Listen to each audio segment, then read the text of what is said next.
श्री वेंकटेश सुप्रभातम्। ओम कौसल्या सुप्रजा राम पूर्वा संध्या प्रवर्तते। उत्तिष्ठ नरशार्दूल कर्तव्यं दैवमान्हिकम्। कौसल्या सुप्रजा राम पूर्वा संध्या प्रवर्तते। उत्तिष्ठ नरशार्दूल कर्तव्यं दैवमान्हिकम्। उत्तिष्ठोत्तिष्ठ गोविन्द उत्तिष्ठ गरुडध्वज उत्तिष्ठ कमलाकान्त त्रैलोक्यं मङ्गलं कुरु।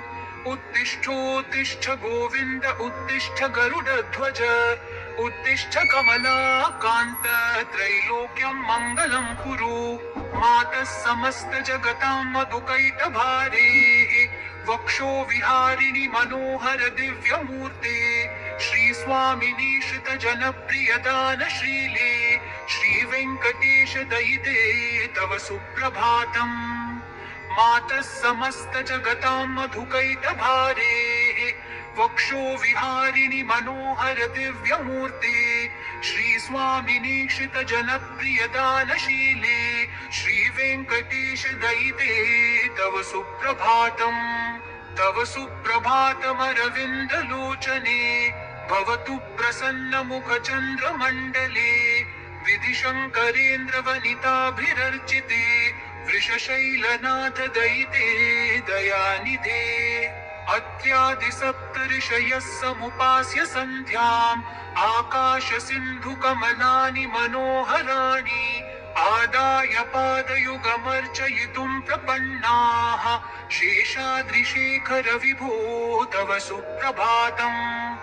पञ्चाननाब्ज भव षण्मुखवासवाद्याः त्रैविक्रमादिचरितं विबुधाः स्तुवन्ति। भाषापतिः पठति वासरशुद्धिमारात्। शेषाद्रिशेखर विभो तव सुप्रभातम्।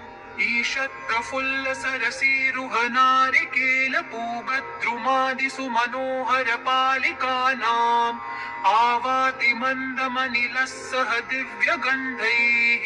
शेषाद्रिशेखर विभो तव सुप्रभातम्। उन्मील्य नेत्रयुगमुत्तम पञ्चरस्थाः पात्रावशिष्ट कदलीफलपायसानि भुक्त्वा सलीलमथ केलिशुकाः पठन्ति। शेषाद्रिशेखर विभो तव सुप्रभातम्। तन्त्री प्रकर्ष मधुरस्वनया विपञ्च्या गायत्यनन्तचरितं तव नारदोऽपि। भाषा समग्रमसकृत्करचार रम्यम्। शेषाद्रिशेखर विभो तव सुप्रभातम्। भृङ्गावली च मकरन्दरसानुविद्ध झङ्कार गीतनिनदैः सह सेवनाय निर्यात्युपान्त सरसी कमलोदरेभ्यः। शेषाद्रिशेखर विभो तव सुप्रभातम्। योषागणेन वरदग्नि विमथ्यमाने घोषालयेषु दधिमन्थन तीव्रघोषाः रोषात् कलिं विदधते ककुभश्च कुम्भाः। शेषाद्रिशेखर विभो तव सुप्रभातम्। पद्मेशमित्रशतपत्रगतालिवर्गाः हर्तुं श्रियं कुवलयस्य निजाङ्गलक्ष्म्या। भेरी निनादमिव बिभ्रति तीव्रनादम्। शेषाद्रिशेखर विभो तव सुप्रभातम्। श्रीमन्नभीष्टवरदाखिल लोकबन्धो श्री श्रीनिवास जगदैकदयैक सिन्धो श्रीदेवतागृह भुजान्तर दिव्यमूर्ते श्री वेङ्कटाचलपते तव सुप्रभातम्। श्री स्वामी पुष्करिणिकाप्लव निर्मलाङ्गाः श्रेयोर्थिनो हर विरिञ्च सनन्दनाद्याः द्वारे वसन्ति वरवेत्रहतोत्तमाङ्गाः। श्री वेङ्कटाचलपते तव सुप्रभातम्। श्रीशेषशैल गरुडाचल वेङ्कटाद्रिनारायणाद्रिवृषभाद्रिवृषाद्रिमुख्याम् आख्यां त्वदीयवसतेरनिशं वदन्ति। श्रीवेङ्कटाचलपते तव सुप्रभातम् सेवापरा शिव सुरेश कृशानुधर्म रक्षोऽम्बुनाथ पवमान धनाधिनाथाः बद्धाञ्जलि प्रविलसन्निज शीर्षदेशाः श्रीवेङ्कटाचलपते तव सुप्रभातम् घाटीषु ते विहगराज मृगाधिराज नागाधिराज गजराज हयाधिराजाः स्वस्वाधिकार महिमाधिकमर्थयन्ते श्रीवेङ्कटाचलपते तव सुप्रभातम् सूर्येन्दुभौमबुधवाक्पतिकाव्यसौरि स्वर्भानुकेतु दिविषत्परिषत्प्रधानाः त्वद्दास दास चरमावधिदास दासाः श्रीवेङ्कटाचलपते तव सुप्रभातम् त्वत्पादधूलिभरितस्फुरितोत्तमाङ्गाः स्वर्गापवर्गनिरपेक्ष निजान्तरङ्गाः कल्पागमाकलनयाकुलतां लभन्ते श्रीवेङ्कटाचलपते तव सुप्रभातम् त्वत्कोपुराग्रशिखराणि निरीक्षमाणाः स्वर्गापवर्गपदवीं परमां शयन्तः मर्त्या मनुष्य भुवने मतिमाश्रयन्ते श्रीवेङ्कटाचलपते तव सुप्रभातम् श्रीभूमिनायक दयादिगुणामृताब्धे देवाधिदेव जगदेक शरण्यमूर्ते श्रीमन्ननन्त गरुडादिभिरर्चिताङ्घ्रे श्रीवेङ्कटाचलपते तव सुप्रभातम् श्रीपद्मनाभ पुरुषोत्तम वासुदेव वैकुण्ठमाधव जनार्दन चक्रपाणे श्रीवत्स चिह्न शरणागत पारिजात श्रीवेङ्कटाचलपते तव सुप्रभातम् कन्दर्पदर्पहर सुन्दर दिव्यमूर्ते कान्ताकुचाम्बुरुह कुद्मललोल दृष्टे कल्याण निर्मल गुणाकर दिव्य कीर्ति श्रीवेङ्कटाचलपते तव सुप्रभातम् मीनाकृते कमठकोल नृसिंहवर्णिन् स्वामिन् परश्वथ तपोधन रामचन्द्र शेषांश राम यदुनन्दन कल्गिरूप श्रीवेङ्कटाचलपते तव सुप्रभातम् एलालवङ्ग घनसार सुगन्धितीर्थम् दिव्यं वयत्सरिति हेम घटेषु पूर्णम् धृत्वाद्य वैदिक शिखामणयः प्रहृष्टाः तिष्ठन्ति वेङ्कटपते तव सुप्रभातम् भास्वानुदेति विकचानि सरोरुहाणि सम्पूरयन्ति निनदैः ककुभो विहङ्गाः श्रीवैष्णवा सततमर्थितमङ्गलास्ते धामाश्रयन्ति तव वेङ्कट सुप्रभातम् ब्रह्मादयः सुरवराः समहर्षयस्ते सन्तः सनन्दन मुखास्त्वथ योगिवर्याः धामान्तिके तव हि मङ्गलवस्तु हस्ताः श्रीवेङ्कटाचलपते तव सुप्रभातम् लक्ष्मी निवास निरवध्य गुणैक सिन्धो संसार सागर समुत्तरणैक सेतो वेदान्त वेद्य निज वैभव भक्त भोग्य श्रीवेङ्कटाचलपते तव सुप्रभातम् इत्थं वृषाचलपतेरिह सुप्रभातम् ये मानवाः प्रतिदिनं पठितुं प्रवृत्ताः तेषां प्रभात समये स्मृतिरङ्गभाजां प्रज्ञां परार्थ सुलभां परमां प्रसूते कमलाकुचूचुक कुङ्कुमतो नियतारुणितातुलनीलतनो कमलायतलोचन लोकपते विजयी भव वेङ्कटशैलपते कमलाकुचूचुक कुङ्कुमतो नियतारुणितातुलनीलतनो कमलायतलोचन लोकपते विजयी भव वेङ्कटशैलपते स चतुर्मुख षण्मुख पञ्चमुख प्रमुखाखिल दैवतमौलिमणे शरणागत वत्सल सारनिधे परिपालय मां वृषशैलपते अतिवेलतया तव दुर्विषहै अनुवेलकृतैरपराधशतैः भरितं त्वरितं वृषशैलपते परया कृपया परिपाहि हरे अधिवेङ्कटशैलमुदारमते जनताभिमताधिकदानरतात् परदेवतया गदितान्निगमै कमलादयितान्न परं कलये कलवेणुरवावशगोपवधूशतकोटिवृतात् स्मरकोटिसमात् प्रतिवल्लविकाभिमतात् सुखदात् वसुदेवसुतान्न परं कलये अभिराम गुणाकर दाशरथी जगदेकधनुर्धर धीरमती रघुनायक राम रमेश विभो वरदो भवदेव दया जलधे अवनीतनया कमनीय करं रजनीकर चारुमुखाम्बुरुहं रजनीचर राजतमो मिहिरं महनीयमहं रघुराममये सुमुखं सुहृदं सुलभं सुखदं स्वनुजं च सुकायममोघशरम् अपहाय रघुद्वहमन्यमहं न कथञ्चन कञ्चन जातु भजे विना वेङ्कटेशं न नाथो न नाथः सदा वेङ्कटेशं स्मरामि स्मरामि हरे वेङ्कटेश प्रसीद प्रसीद प्रियं वेङ्कटेश प्रयच्छ प्रयच्छ अहं दूरतस्ते पदाम्भोजयुग्म प्रणामेच्छया गत्य सेवां करोमि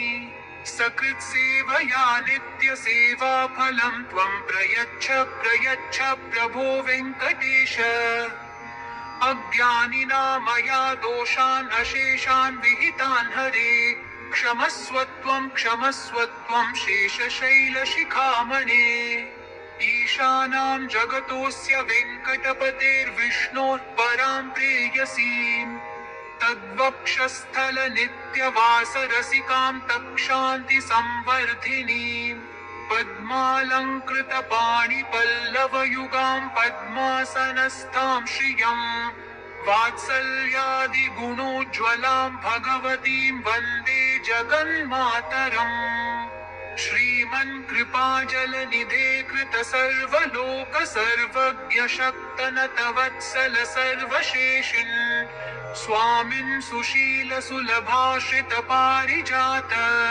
श्रीवेङ्कटेश चरणौ शरणं प्रपद्ये आनूपुरार्पित सुजात सुगन्धि पुष्प सौरभ्य सौरभकरौ समसन्निवैशौ सौम्यौ सदानुभवनेऽपि नवानुभाव्यौ श्रीवेङ्कटेश चरणौ शरणं प्रपद्ये सद्यो विकासि समुदित्वरसान्द्रराग सौरभ्य निर्भर सरोरुह साम्यवार्ताम् सम्यक्षु साहसपदेषु विलैकयन्तौ श्रीवेङ्कटेश चरणौ शरणं प्रपद्ये रेखामयध्वज सुधाकलशातपत्र वज्राङ्कुशाम्बुरुह कल्पकशङ्खचक्रैः भव्यैरलङ्कृततलौ परतत्त्वचिह्नैः श्रीवेङ्कटेश चरणौ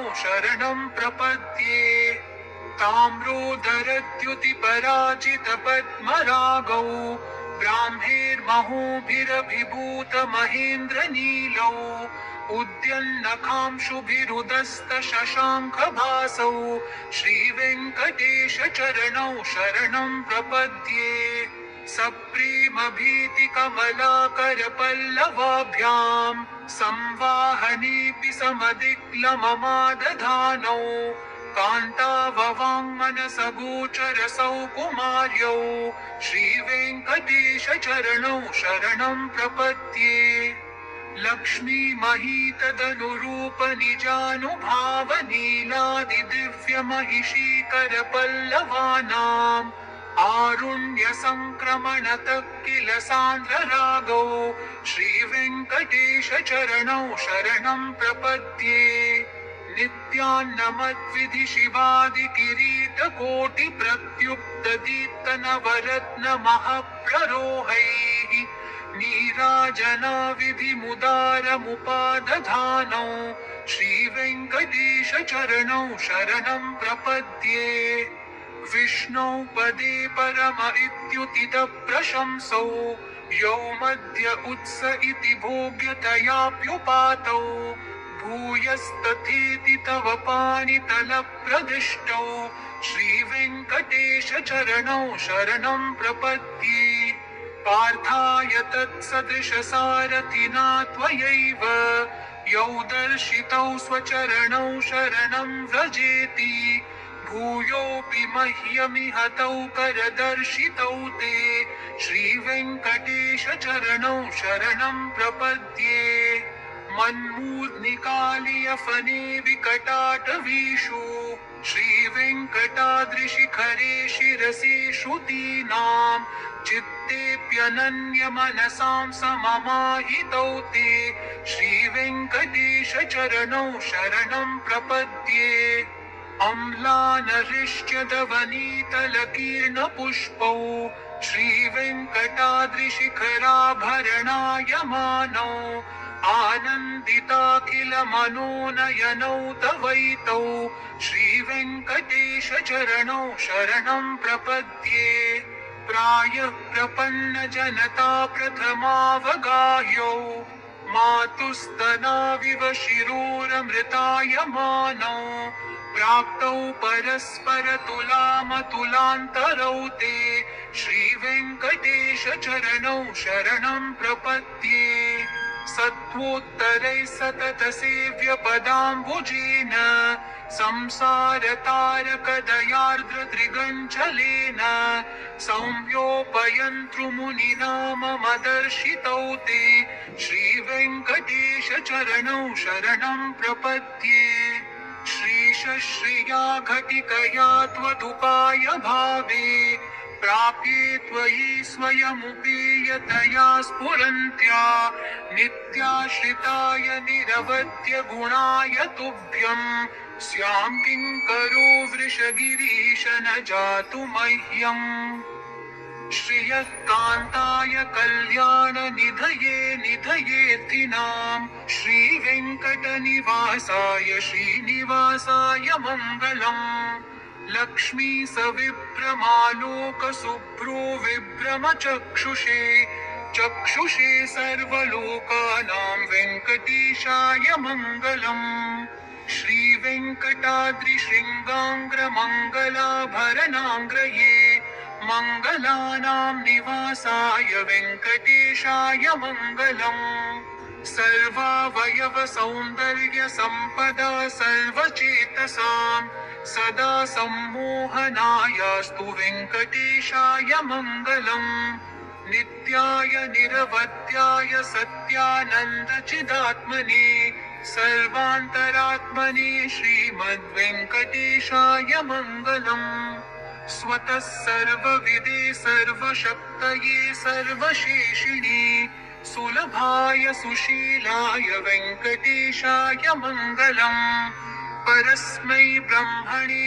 पूर्णकामाय परमात्मने प्रयुञ्जे परतत्त्वाय वेङ्कटेशाय मङ्गलम् आकालतत्त्वमश्रान्तम् आत्मनामनुपश्यताम् अतृप्त्यामृतरूपाय वेङ्कटेशाय मङ्गलम् प्रायस्वचरणौ पुंसां शरण्यत्वेन पाणिना कृपया दिशते श्रीमद्वेङ्कटेशाय मङ्गलम् दयामृततरङ्गिन्यास्तरङ्गैरिव शीतलैः अपाङ्गैः सिञ्चते विश्वं वेङ्कटेशाय मङ्गलम् स्रग्भूषाम्बरहेतीनां सुषमावहमूर्तये सर्वार्तिशमनायास्तु वेङ्कटेशाय मङ्गलम् श्रीवैकुण्ठविरक्ताय स्वामि पुष्करिणीतटे